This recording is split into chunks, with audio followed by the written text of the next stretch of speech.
We're looking now at the Mishnah on Daf Chavav Amud Beis.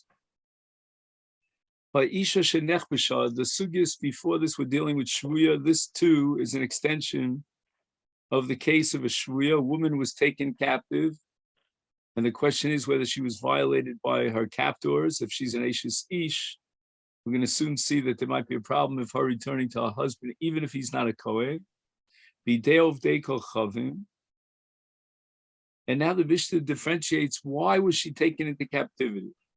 Al Yidei Mamon, if it's because she owed a debt and she wasn't able to pay the debt, which I guess was quite common historically, is Muteris L'Baila. Even if her husband is a Kohen, we're not going to be Choshesh that they would have raped her. And the reason for that is because they're afraid that they would lose what's called the Dmei Pidyon, meaning the ransom money that's given in lieu of the fact that she owes a chov, an outstanding debt. And even according to the law of the non-Jewish government, they are not permitted to violate her if it was only on a debt. They can only maintain, so to speak, possession over her until she's ransomed and pays up the debt. So they would actually mess themselves up if they would be noig minag hefker, if they would just have relations with her, rape her. But al yidei nefashos, if she was condemned to death and then she was taken captive, so here the law does not prevent them from just having hefkeris with her and asur l'bayla. Now, why is she asur l'bayla if he's not a Kohen? And the law is that a woman is only asur l'bayla if she had a relationship willingly, not bionus. But here it's a little different. Why? Because they're noig ba minag hefker, and we're afraid that at some point maybe she had a will to have that beer. Now, there are three interpretations that are offered here. Rashi, the Shita Mekubetzes, and Tosfos. Rashi holds that since they're noig minag hefker, she's going to be raped many, many times, and probably to many different people. And Rashi's learning that we're afraid that to one of these people and one of these multiple occasions, she had ratzon. Tosa says that since she's afraid that they're going to kill her, she decides to play games with them, to try to appease them and give them pleasure, hoping that maybe they would spare her life. I mean, this happened during the Holocaust too. So therefore, at some point, she offers herself to them for their sexual pleasure so that she can save herself. The Shita Mekubetzes explains that she already decided in her mind that she'll never go back to her husband because ultimately they'll probably put her to death. She's been condemned to death. So if she's, becoming Asur al-Baila by having Ratzon doesn't mean anything to her, because it's not even on her radar screen that she would return to her husband. The Gemara says the following: Omar Rav Shmuel bar Rav Yitzchak Omar Rav Lo Shanu. When do we say that if she was taken captive because of an outstanding monetary debt, she's muteris l'bayla ela b'diyad sheyad Yisrael tkefa al ovdei kol chavim, that the Jews have rulership over the goyim. They have dominion over the goyim, and therefore the goyim, have to comply with the Jewish law. One wonders when in Jewish history did we have Yad Yisrael Tkefa? Maybe today, I don't know, but historically, wow, it's kind of rare. Aval Yad Ovdei Kocham Tkefa Al Atzman, this is a euphemism for Klal Yisrael. So they have control and dominion over Klal Yisrael. And therefore, they treat the moment of Klal Yisrael as hefker. They just take it away whenever they want it. They confiscate Jewish property. And not only that, they treat the Jewish woman as hefker. Is afilu al yidei mamon. Even if they took her in, and the excuse to take her in was because she had an outstanding debt, asur labaila, they realize that even if they'll have deal with her, they're not going to lose that money. They'll still be able to demand a ransom, so they might as well have fun. Can I just ask one thing? Please, Ira. Why would one of the opinions not be that she was like Esther and like Karka Olam?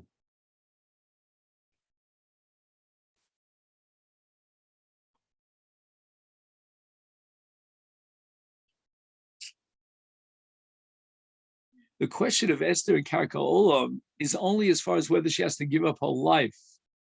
We're addressing a different question. We're addressing the question of whether maybe during the time that she was in capture, she may have had, on one occasion, a ratzon to have this relationship with a man. And it might not have been Yehar Gval Yavar because Isha Karka Olam. I would go even a step further. It's possible that within the context of this situation in which she was condemned to death and they took her captive, and this is during the period of time in her life where she's waiting to be killed, it could very well be at that point she's so desperate she won't even be Karka Olam. In fact, getting back to Esther, but that's a whole discussion, the pasuk says Kasher avadati avadati. Right. Mordechai perseveres over Esther to go into Achashverosh. According to one opinion in Chazal, she had to give herself willingly and actively in the intimacy with Achashverosh Yimach Shemo. And as a result, she says, Asher avadati avadati avadati mimcha, I will be lost from you, according to that opinion that she was married to Mordechai. Even Esther went beyond the Karka Olam. But I don't know exactly how you reconcile that with Kiddush Hashem and Yehar Gval Yavar. Right. I guess you have to say that Bias Akum is not Yehar Gval Yavar, which is one of the Shittas in the Rishon. Right. Okay. Rabbeinu Tam. Mosiv Rava, hey, Rabbi Yossi HaKohen, Rabbi Zechariah ben Hakatza, Al Bas Yisrael Shahur Hana. So we're talking about a case in which a Jewish girl was taken as a mashko, as a collateral. But the word hurhana seems to be an active verb. It means that since she owed an outstanding debt, she offered herself to the goyim as a mashkon, meaning like, hold on to me until I somehow, maybe from the Jewish community or somehow, I'll be able to scrape up the money to pay you back. And this happened in the city of Ashkelon. Now that's very important because Ashkelon was a Palestinian city, not today, Baruch Hashem. But at the time, the Plishtim lived in Ashkelon, and they had an autonomous government. And we have testimony that she offered herself to the Goyim as a mashkon. Now the witnesses come back and they tell us about the fact that she's now under captivity by the Goyim, the Plishtim in Ashkelon. V'richakua b'nei mishpachta. And the family of Kohanim, meaning they were afraid that she was raped. And in the laws of Kohen, a woman who's raped by a guy is a zona, and she's asura l'kohen. However, the story has another part to it. Ve'edeha, those same witnesses that testified that she was taken captive, we don't know, we have no independent evidence other than these two Eidim that she was taken captive, and they add something very important to that testimony. That she was never alone with any of her captors in a private place, and she was not, forced to have any sexual activity. And the Chachamim said to the Bnei Mishpacha that want to be marchika, mimanavsha. Why do you know? How do you believe that she was taken under captivity? You have no evidence for that. Elo what? Atem maminim. You believe the two witnesses. Is haminu shalom nistar shalom nitma. You can't take half of their edus, say we trust them on this and not on that. The im iatem maminim. If you don't believe the edim, shalom nispa shalom nitma, that she didn't have any sexual escapade there, is al taminu shehurana. Don't even believe that she was taken into captivity. If you're trusting the edim, then you have to trust them for everything. It's a little bit reminiscent of the statement, the principle of hapeshasu hapeshayitir, meaning if you're relying on these edim, then rely on them for everything. So the Gemara asks the Kashava, Ashkel Diyad Ovekucham Tkifal Atzman. Atzman is always a euphemism for Yisrael. So in Ashkelon, the Goyim have control over the Jewish people. They dominate. And therefore, she should certainly be Asura. Uktani, and yet the Mishnah says, here we turn to Daf Chav Zayin, Hurana in, only in a case where she had borrowed money and she gave herself over as a collateral, so to speak, as a mashkon, that in event that she doesn't pay up the chov, she can't scrape up the money to repay the chov, then after a certain period of time, I guess, then he's going to remain in captivity forever and ever. And in Dini Archos, according to the law of the government, and we're talking about Ashkelon, so it's a non-Jewish government, she's knuya lehem. In other words, according to the laws of the government, if she is not capable of paying her debts and she's taken into captivity in lieu of those outstanding debts, then she's like a slave to them. She doesn't have any status other than knuya lahem. Knuya lahem means they own her physically. In such a case, we have to be afraid that she had be'ilah. So again, if not for the fact that the Eidim were there to testify that she was never, even on one occasion, alone with any of them, in the absence of such Eiduts, she would be Tmeah. We would assume that her chazaka is a chezkas tuma. Tuma means be'ilah in this case. Now let's be medayik. Hurana in nech b'shalo. Hurana means she gave herself willingly because she had this outstanding loan. Nech b'shalo means she was taken against her will. She didn't pay her debts, and they simply absconded with her. And her, the people to whom she owes the money, those are called the noshim. They took her into captivity forcefully, and there was no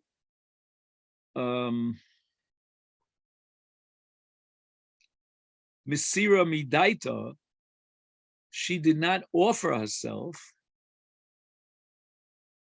So therefore,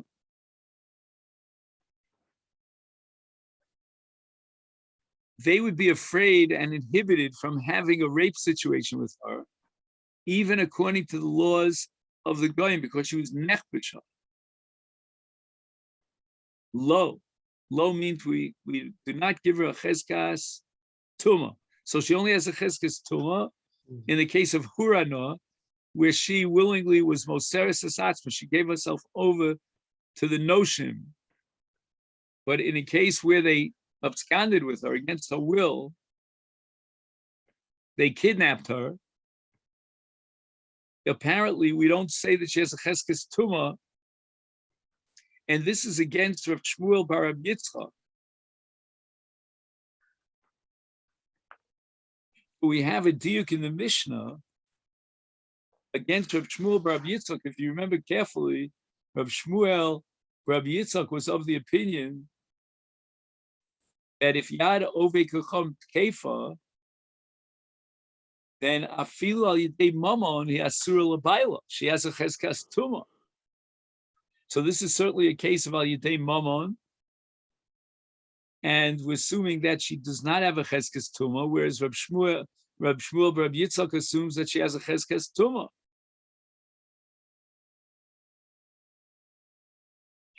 The Gemara answers that the diuk is incorrect. Why? Hu adin afilu nechbesha. She would be asura and becheskas beila, even in the case where they forcefully kidnapped her. The Mishnah, when it says hurana, is discussing and addressing a situation, a particular scenario that took place, an actual case where she willingly gave herself over as a collateral in lieu of her chov. But really the same din of tuma that we have, a cheskes tuma, would apply even if she was nechbetcha. Why? Because it's yad oved kochavim kefal atzma. Now we have another lishna, another transmission of what Rava said. We thought that Rava in the first transmission was raising an objection to Shmuel Rabbi Yitzchak from our Mishnah. And now we have it that the exact opposite is true. Rava brought our Mishnah as a proof to support Rav Shmuel Rabbi Yitzchak. Ika diamri Omer Rava, afana nami tnina. We learned exactly like Rav Shmuel Rabbi Yitzchak in our Mishnah, that if it's Yad Yis Ovei Kocham Tkefal Yisrael, we suspect that that she had a Be'ila, she was Becheskas Tuma, even in a case where she was taken captivity because of Mammon. And where do we see this? Heid Rab Yossi HaKohen, Rab Zchari ben Akatzav al Basi Sosha Hurana, Bi Ashkelon, Verichaku B'nei Mishpachta. They were choshesh that she was nitma. And they were kohanim, so even if she was raped against her will, she became a zona, asur l'kohen. And v'yedeu mi'idin olesh lo nislo sho nitma amru chachamim im atem aminim shehurano is haminu shalo nistra v'shlo nitma v'im atem ma'aminim shalo nistra v'shlo nitma is al taminu shehurano. So now Rava wants to prove from this Mishnah of Aha, the story that's recorded here in the Mishnah is Ba'ashkelon. The Al Yidei Mamon have.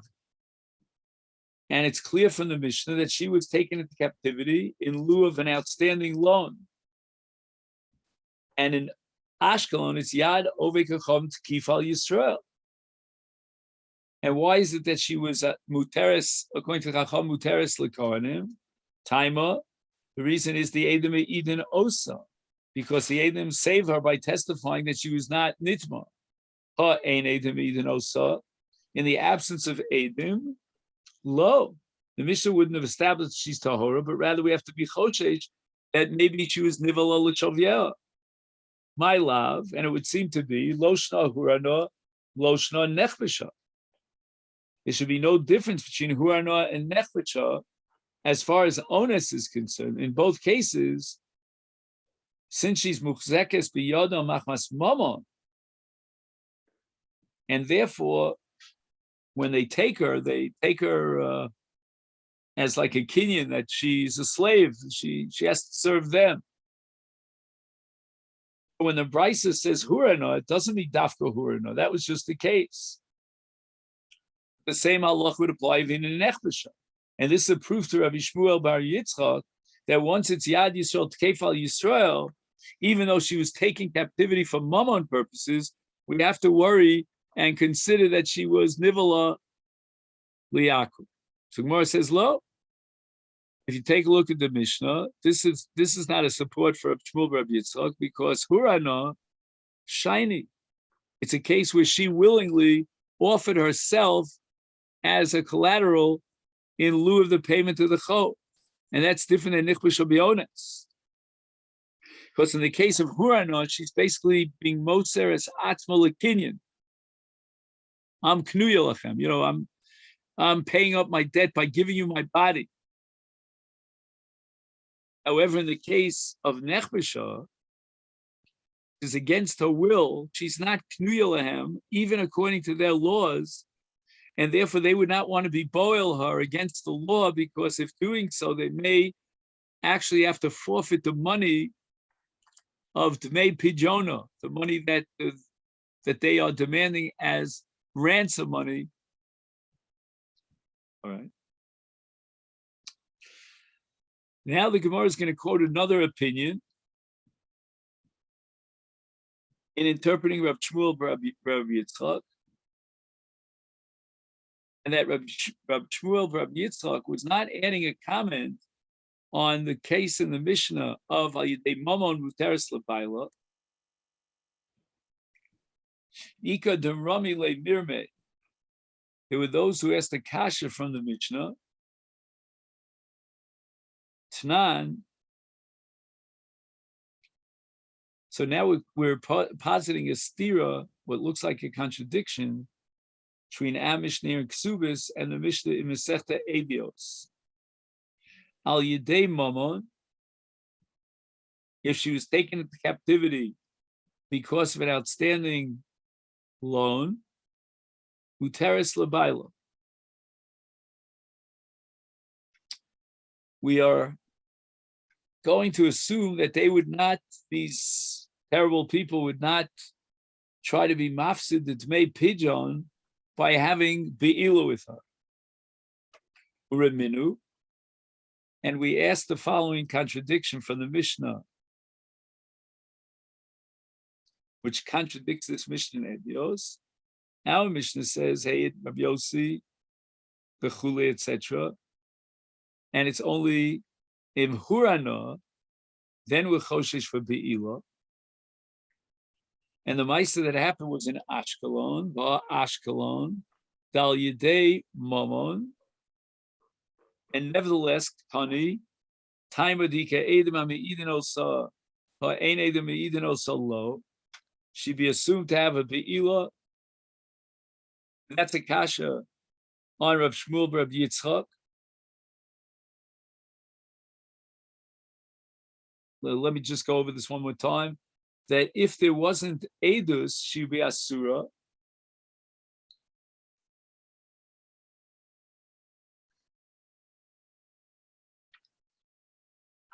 And why is that? Because it's Yad Ovdei Kochavim Tkefa. And even though she was taking captivity for mammon purposes, she's Becheskas Nitma, unless there are Edim.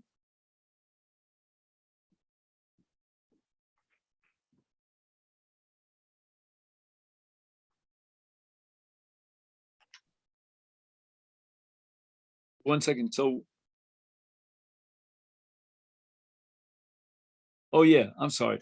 So this is against our Mishnah, because our Mishnah says that if she was Nishbeis Machmas Mamon, they're afraid to be boil her. Umeshani, and on this apparent question, a stira between the Mishnah here and the Mishnah Edios, that's where Rav Shmuel Rav Yitzchak steps up to the plate in order to reconcile what seems to be a contradiction. Omer Rav Shmuel Rav Yitzchak lo kasha. There's no contradiction between the two Mishnayos. They can be reconciled. Why? Kan, in our Mishnah, where it says that when she was taken captivity for monetary purposes, we're not going to be choshesh she was nivala. That's only b'mokum sheyad Yisrael keifal ovikochom. But on the mission in Edios, that in a case of hurana, yesh lachshol shem nivala, that's sheyad ovikochom keifal atzman. That's where in Ashkelon, the Jews are under the dominion of the Goyim, and the Goyim therefore not afraid of losing their moment. There's no way that they're going to lose that moment, and therefore nivala, even though it was hurano matzmach masmama. So basically, according to this second transmission of Rab Shmuel, there's no difference between nechbisha and hurano. Since it's yad ovikachavim tkefa, they have no inhibitions. They'll be boel. But now let's look at the end of the Mishnah. Al yedei nefashos asura. Right? If she was condemned to death, the Mishnah establishes that she cannot go back to her husband. Why? They're going to be noig ba minig hefker, and she wants to appease them and find favor in their eyes, so that she'll save her skin. Therefore, with choshesh, maybe nisratz alehem liboilo. Excuse me for just 1 second. All right. You're going to have some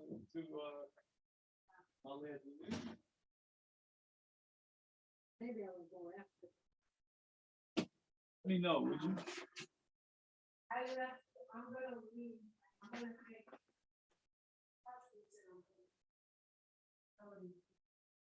Did you you need insurance? And did you find the thing that the guy left you upstairs? Okay.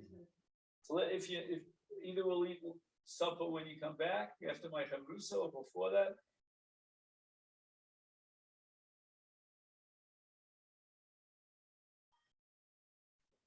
Oh.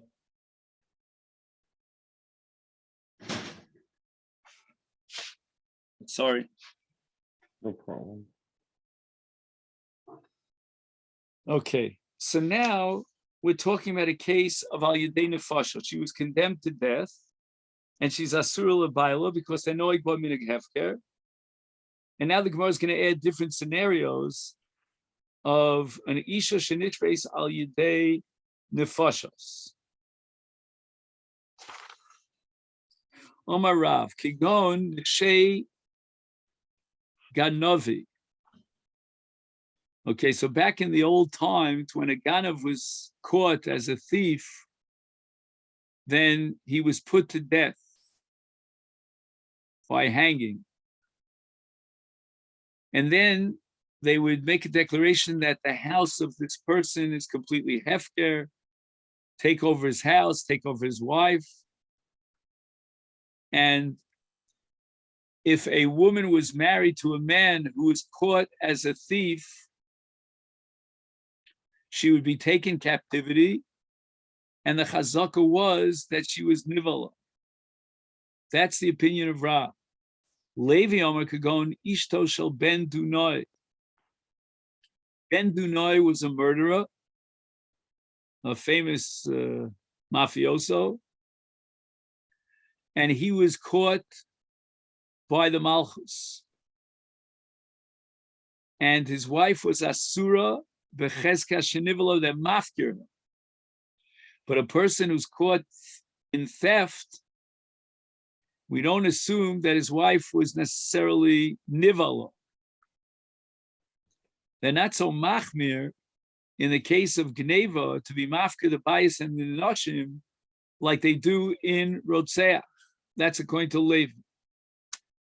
Another machlokus, Amar Chizkiah, v'husha nigmar dinom lahariga. When Rav and Levi were speaking about, respectively, either a wife of a ganav or the wife of Rotseach, that she's asura lebalean, that's a case where nigmar dina lahariga. There already was a final court decision in which they were condemned to death, either for gneva according to Rav, or as a Rotseach according to Levi. like Ishto shel ben Dunoi. However, if there was never a Gemar Din Lamisa, then she's allowed to return to her husband, because before the final verdict is handed down, they're afraid to have Be'ilu with her. They will be punished by the government. We're getting an insight here into the sociology of the Jews in Golos. Right. Yochanan Omar, Afal Pishlo Nigmar Dinam La Riga, they would be mafkir her even if there was no Gmar Din. Like when it comes to the Jewish people, it's less din, less time. The Mishnah continues. Ir Shekavshua Karkom. Karkom is a siege, and they used to set up a siege around the city. Is Kol HaKohanos Shenimtzo B'tocha Psulos. All those women who are married to Kohanim can no longer return to their husbands, because the chash is that these people, Yamach Shemam, they came into the city and they wantonly raped the women. And in the case of a Kohen, she becomes a zona. However, if there were witnesses that can claim that they were with these women for the whole time, and they knew and they testified that they were not alone with any man, is afilu eved. We will rely, which we never do, on the testimony of an eved, or afilu shivcha. They're normally disqualified. Harei elu ne'eman. They're believed to be mitayr the women to their husbands who are kohanim, even if there's only one aid, even if he's an eved or a shivcha, because the Chachamim would make it with regard to shvuya, and all we need is one person to testify on her. However, ein neman adam al yidei atzmo. It has to be someone other than the person herself. She, the shvuya, is not believed to testify that she's tahora. So this case of a siege of a karkom is considered basically like shvuya, as if all the women inside are captives. Sorry. Reminu, the Gemara asks, what about another Mishnah? Wait, where's this other Mishnah? I'm sorry. Dalid. Oh, a Mishnah towards the end of Masechet Avodah Zarah. Baleshe shebola ir v'shas shalom chavios psukos asuros stumos mutaros v'shas milchama elu ve'elu mutaros l'fi she'ein pnai l'naseh. We're talking about a city that was surrounded by goyim, by soldiers, and they're coming into the city now to rampage the city and take as much, confiscate as much, what they call in Hebrew shalal, booty, Right. take away Right. and confiscate all the Jewish possessions. And now the question is, if they had wine, barrels of wine, do we assume that they drank from the barrels of wine? And therefore that would make the yayin into yayin nesach. So the Mishnah says it depends. If it's b'shas shalom, if there's no war going on between one nation and the other, so then the soldiers have plenty of free time. They're not in any rush to move along urgently. There's no battlefield, there's no battlefront, and they take their times in the city. And therefore, we're going to worry about yayin nesach. If it's chavios psuchos and there's no covering, they used to cover, they used to take plaster and concrete and plaster down the top lid over the chavis. But here it was an open chavis. Asuros, it has the status of yayin nesach. Minastam, we assume that they took this wine for their own purposes. However, stumos, the barrels that are sealed, mutaros. You're allowed to drink from them. There's no isu yain nesach, because if they would have used them for yain nesach, the seal would have been broken open. However, b'shas milchama, elu ve'elu mutaros, even if it's an open barrel, the soldiers are presumably too preoccupied to waste their time, their precious time, and start drinking wine. Right. Now here the Mishnah seems to be addressing not the drinking of the wine, but the libations of the wine for avodas kochamin. And since they're trudim, they're preoccupied with iske milchama, they have to go out to battle. Therefore, since it's b'shas milchama, we're not going to suspect that maybe they had time to run around pouring this wine for the sake of their idols. And l'chora, the same logic should apply to be'ilah, that they don't have time to start raping women. They got to be on their toes and urgently go out to the battlefield. And that's against our Mishnah, because our Mishnah says that we owe, during Milchama time, when the soldiers of the capturing country surround the city with a siege, all the women inside are considered shvuyos, psulas lekuhuna. We don't say that the chayalim are preoccupied with the milchama, and therefore they don't have the possibility of focusing on raping the women. Omar Rav Mari says, even though it's shas milchama, nevertheless, livhol yesh pnai, there's always time for sexual pleasure. And that's called yitrom takvam, otherwise known as taivas niyuf. L'naseach ein pnai, okay, so we won't pour the wine for the idols. The idols will forgive us. We're during a milchama, we're busy. But for this kind of activity, they always have time. That's Rav Mari.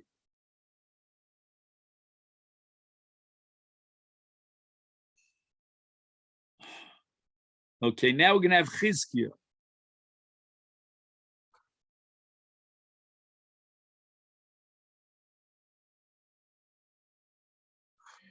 Rabbi Yitzchak bar Elazar Mishmei de Chizkiah Amar, even in our Mishnah, the women are not asuras al baleim, kan bekarkom shel osa malchus, kan bekarko shel malchus acheres.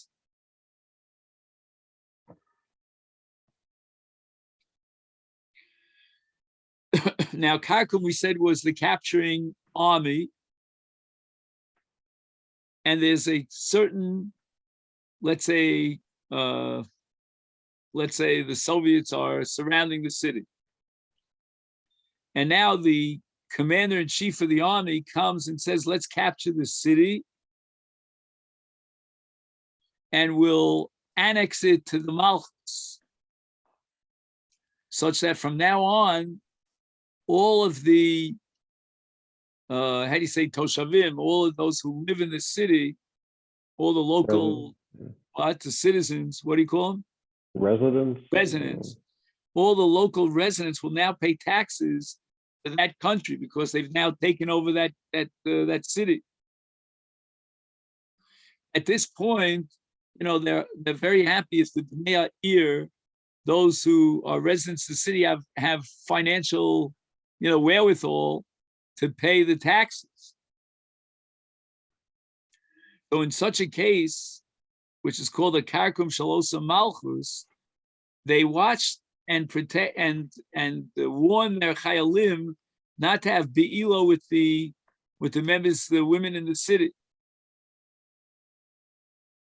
And therefore they're mutara. So this is the first time that we see that even in a case of a karkum, and there's an entire battalion of soldiers, of non-Jewish soldiers that have surrounded the city and it's under siege, nevertheless, we're not choshesh that they were boel, And that's because it's karkum shel osa malchus, that now they're annexing that city.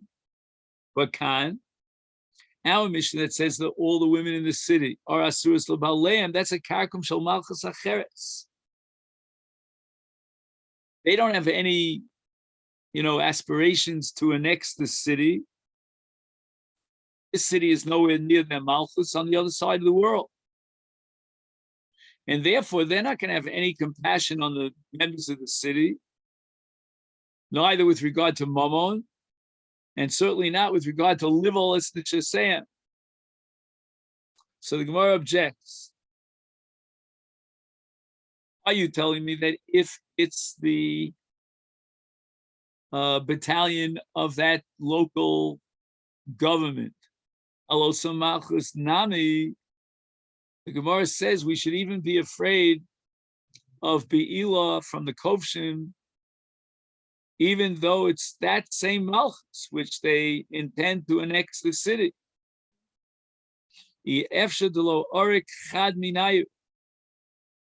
impossible to assume that since the government supervises their chayalim to make sure that they don't rape the women in the city, it's impossible that one chayal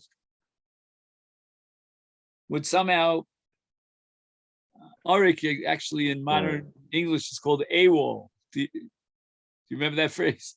He would AWOL and go into the city, sort of leave his battalion behind in order to grab one of the women and rape her.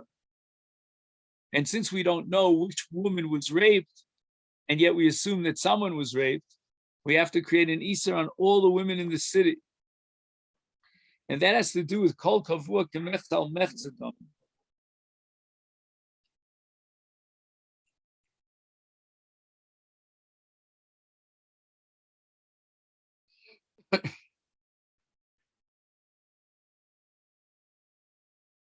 So therefore, the Gemara objects. How can you tell me that if it's karkum chalotza malchus, then the women are mutaris l'baleim? You're assuming that what? Not one single chayal got away, snuck into the city and raped the woman. Om Rabbi Yehuda Mishmuel kishim mishamros roa zuesu. Mishmoros roa zuesu. So Rabbi Yehuda, in the name of Shmuel, is protecting Chizkiah, and he's saying that in this case, there was an outpost on top, on a hilltop, and the king of that country made sure that they would be meticulously supervised. And Roos Zo et Zo.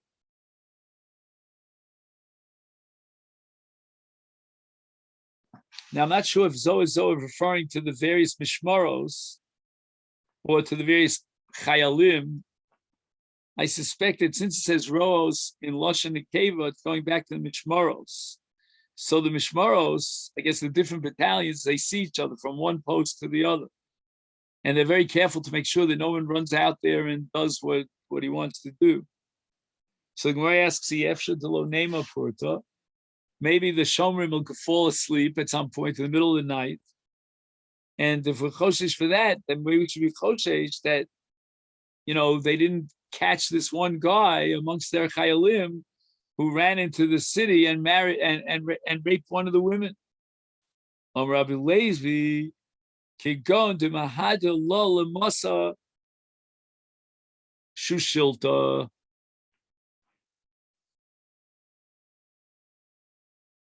The kalba ugvaza, the avza.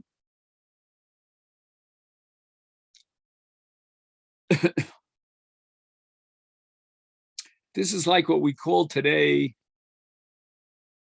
an electrified barbed wire fence kind of thing. Yeah. So I can't translate each one of these words. There's a lot of heavy Aramaic here, but shushilta are like a chain. Right. And kalbu gvaza are apparently some sort of sticks. So they put a chain of sticks. I assume it means it was going around the city. And avaz I thought was ducks, but that doesn't make any sense. Do you have any English translation for this? Yeah, I think they say that the ducks warned the guards Oh, I see. The of their ducks were enclosure. sort of like guard dogs. Yeah. In any event, they had this non-stop chain of a certain kind of metal substance that if anyone would shake that metal because he was trying to sneak out, Right. then the dogs and the ducks would hear about it. They would start yelling and screaming. Anyway, the bottom line is that we're not even afraid that one chayal was able to break through. Rabbi Abba bar Zavda, pligi ba Rabbi Yehuda Nesiya v'Rabbana.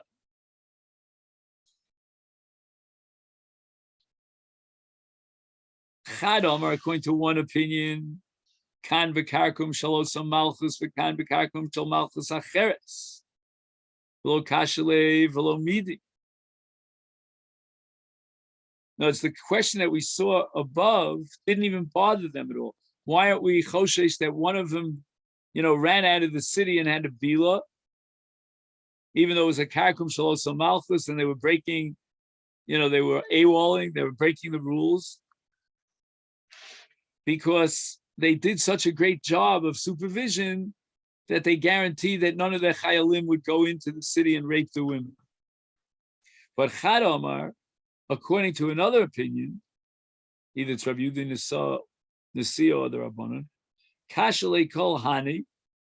Now, why shouldn't we be choshesh that maybe someone broke through the supervision? Umeshani, and they answered that they had such a perfectly good security system. Could go into Mahadile Lamosa Shushalita, Vekalba, Vigvaza, Vyabs. So they had Shomrim all around the city. That's what the king demanded. And they had this uninterrupted chain of metal so they could hear the call if somebody would try to sneak out. And they had the dogs and the ducks that would scream out and so forth and so on. Omar of Idi bar Ovin, Omar of Yitzchak bar Shayan, when it says in our Mishnah that if the Goyim surrounded the city with a siege, then all the women inside are asuros. That's only if there's no place to hide in the city. Im yesham achboa achas, if there's a place where they can hide, like they used to dig subterranean ditches, caves, that they would hide in the caves. And the Kovshim, those conquerors, would not be able to find them. Is then matzeles ala konos kula. That would protect the legal status of the konos, those who are married to kohanim, from tuma. Boy, Rab Yirmiyah, eino machzekes ala achas mahu. What happens if you have a small cave where one woman alone could hide in the cave and protect herself? Mi amrina kol chada v'chada hainu ha.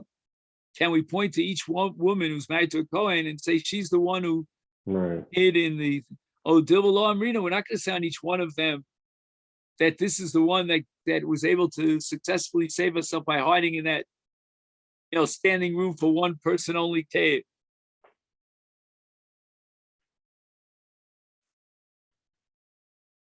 So this was the suffix of Rabbi Yirmiyah. I'm just wondering if the Gemara is going to end up with Teku. Usually when you have Boy Rabbi Yirmiyah, it ends in Teku. But the Gemara doesn't even understand the suffix of Rabbi Yirmiyah. Maishna Shnei Shvilin. Right? Why should this be different than the case of Shnei Shvilin? Right? You have two pathways. One of them has a kever in it, and it's across the entire shvil. And a person went to the shvil If it's the one that has the kever, it's certainly he was mahil al kever and he's tame. But the other shvil is tar; it has no burial. V'holach bi'echad min. And a person who's tar went down one of these shvilim. The asa taros, he was osik the taros. And now we have a suffix where the taros became contracted tumah from him. And afterwards, his friend went down the other shvil, the asa taros. And Rabbi Yehuda Omer nishal zebefnei zev zebefnei atzmo is taros. If each one comes to ask the shaila alone, then we can paskin for him that the taros that he was dealing with are tahoros, because suffix tumachus rabim is tar. And this, despite the fact that logically it's impossible that both these people are tar, because one of them definitely went down the shvil where there's a kever. Nevertheless, we're going to deal with every person separately and paskin based on that person's status. However, shneim kiachas, if the two people who went down the two fields came together in front of the rabbi and they were asking about their status, is tmeos. It's impossible that both are tahorim, and since in one orah he's pasking for both of them because they both came simultaneously to ask the question, then he's involved in an impossible self-contradiction. Is Rabbi Yossi Omer ben kachu ben kach tmeim. Even if they came one after the other, it's impossible that both are tahorim. There's a chasha to that very orah, and they both have to be tmeim. Yomer Rava v'tem Rabbi Yochanan. If they both came together simultaneously, we have to be matami both of them. But if they came one after the other, tahorim. And there's no machlokes between Rabbi Yehuda and Rabbi Yossi. So where is the machlokas? So nechleku, the battleground here between Rabbi Yehuda and Rabbi Yossi, he comes to ask about his own status and that of his friend. Mar, according to Rabbi Yossi, midamile libavasachas. It's as if, because the psak is going to be for both him and the one he's asking about, the other guy. So therefore, it's like vasachas, and they have to assume that both of them are tmeim.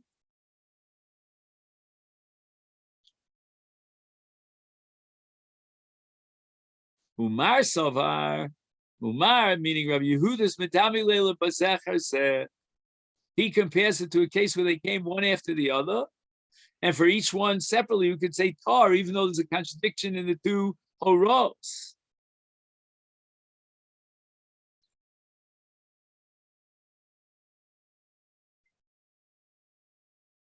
So I guess he's saying that even though he's asking about his friend, there'll be a separate horah for his friend. Each gavra gets his own horah, and that's called bazecher zeh. He's really, in effect, asking for himself and not for his friend. Is harehu tar.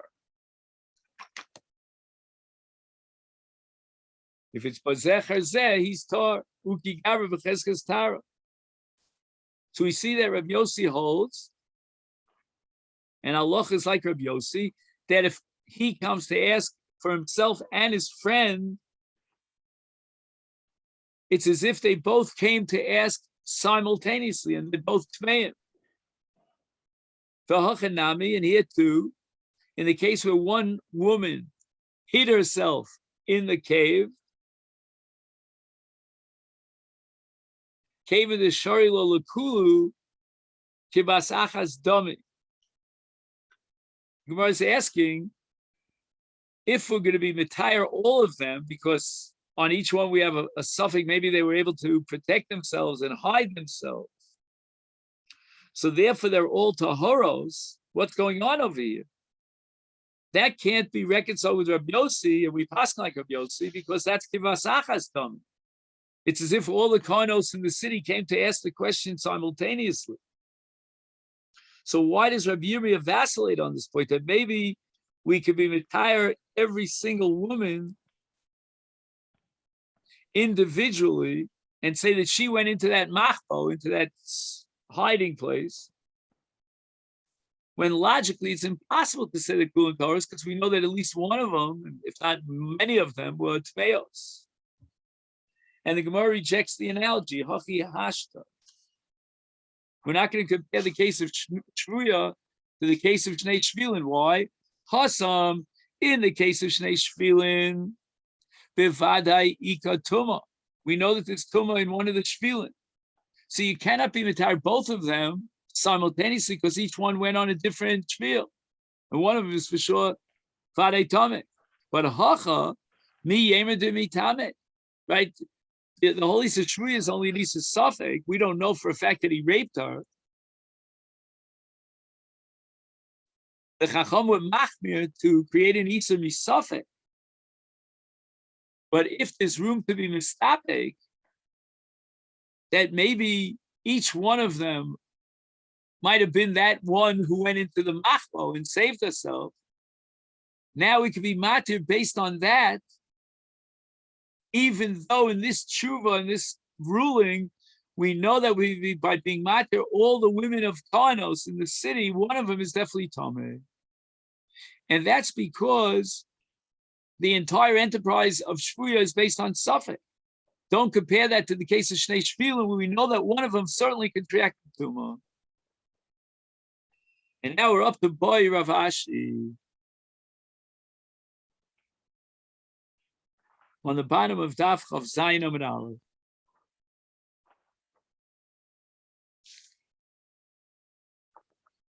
Okay, then we'll stop here. Thank you so much. Okay, shkoyach.